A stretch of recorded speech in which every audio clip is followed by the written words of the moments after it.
Finding out that your son, who you've only known for a year, is diagnosed with cancer it's big. I mean, it's scary. It's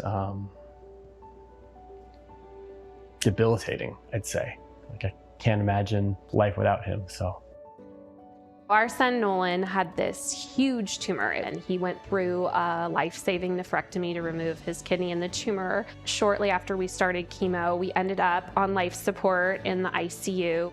And then within a couple weeks, he ended up on life support again. And we honestly never thought, like in a million years, we would be in that position twice.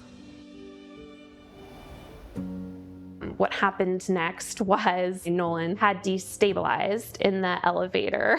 Everyone was kind of yelling and they're like rushing down the hall with him.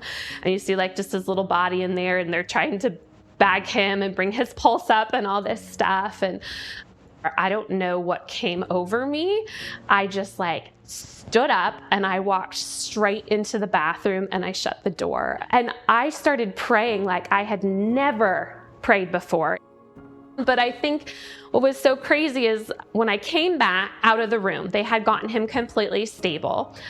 And everything shifted for me at that point. It was like the first time that I saw that there was really like this battle for his life.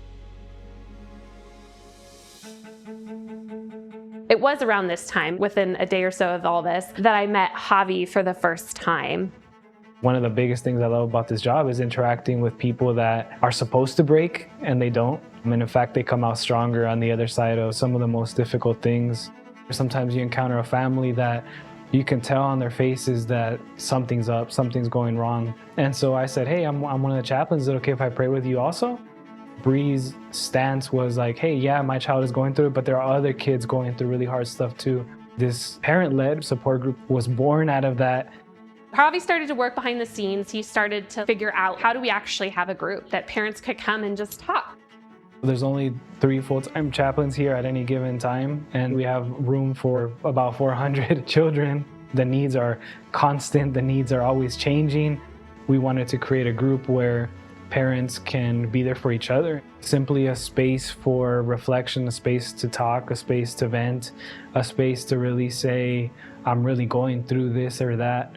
I'm gonna be here whether there's one parent here or there's 10 parents here. Like, I'm gonna be that person who gets to hug a mom 2 days after getting her diagnosis of cancer from her baby. And I'm gonna like be able to cry with her and be able to tell her, like, no matter what, it's gonna be okay. Like, you're gonna get through this. Like, you're strong enough, you can do this. Nolan comes with me. I always joke he's like the world's youngest little chaplain. It's awesome though for people to see him. There's a lot of hope on the other side of this.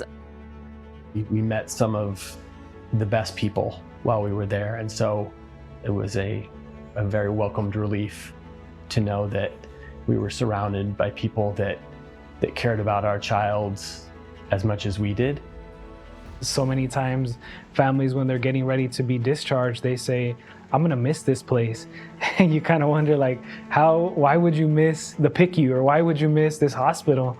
And they're not really talking about a building, they're talking about the people they interacted with, the people that really helped them through those situations. I want our family to be a lighthouse of hope. I want Nolan to be a lighthouse of hope for somebody else's healing.